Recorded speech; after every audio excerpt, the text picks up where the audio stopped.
Hello? Yeah, I can hear you. You can't hear me? Okay, perfect.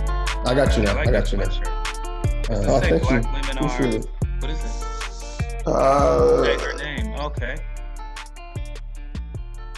Your sport, soccer as we call it in North America, but the world's game of football is literally the biggest in the world. So there's a huge opportunity, but there's a history around race and inclusion that wasn't always great.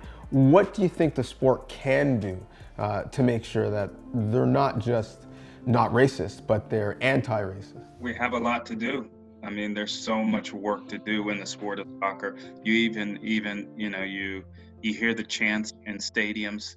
Look at leadership. You look at the number of the diversity within that plays the game, but then you look at the lack of diversity that administers and coaches the game. We need more decision makers that are women, that are people of color. We need more coaches in the game that are diverse. We need to invest in a deliberate way in those programs that can help promote diversity and inclusion.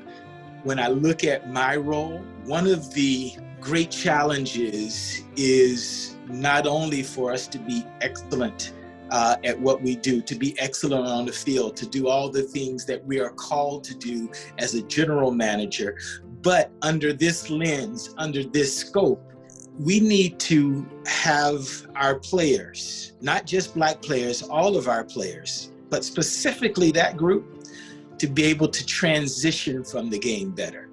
The average career is only 3 or 4 years. If you're in your late 20s, even early 30s, and the best of your life is behind you already, that's a travesty. So we need to do a better job, right, of helping to create young men of not just valor, but value.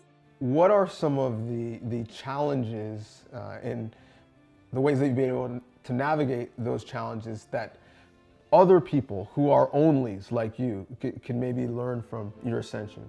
I'm doing the best job I can. I'm trying every single day to try to do the best job I can so that, of course I can represent the company and represent the team, but, represent everyone that kind of looks like me, that says maybe I can be him or I can have a shot. One of the greatest challenges is those things that we cannot affect, right? And that is how people see us, how the announcer announces the game, right?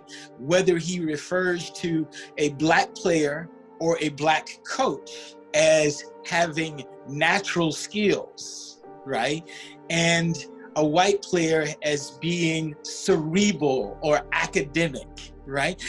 And so there are things that are outside of our game that are limiting. What can we control? We can control the C-suite, seeing more people of color, and specifically Black men, because there's such a huge number of Black professionals that play in the higher levels of management, and one day that meaning an owner as well. A bit of a stronger representation, if you will, in that area is certainly one of the big mountains to climb. It's not easy. The sports business in general is not easy to crack into, let alone as you kind of work your way up. Like life, soccer is a team sport, and so you need help. And it doesn't matter sometimes how great you are, how smart you are. You got to find a way to get connected and those types of things. And I do my best to try to help others in the space.